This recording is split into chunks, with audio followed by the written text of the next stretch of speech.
Isika dia manana psychologie. Misy émotion be dia be mifangaroaro mandalo amintsika zanak'olombelona.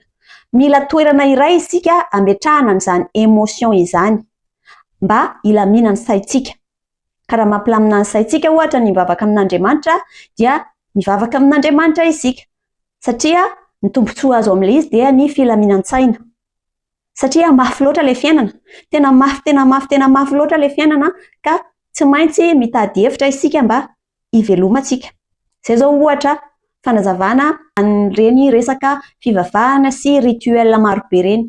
Ny psychologue anankiray izay fanta-daza dia efa nanome hevitra ohatra hoe ny rituel ireny fihetsiketsika ataontsika rehefa mivavaka ireny dia natao manokana mba hampilamina ny saitsika.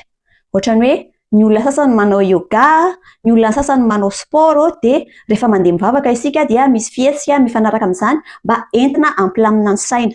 Mba hitenenako hoe efa nisy psychologue niresaka ilay izy fa tsy miteniteny fotsiny zany.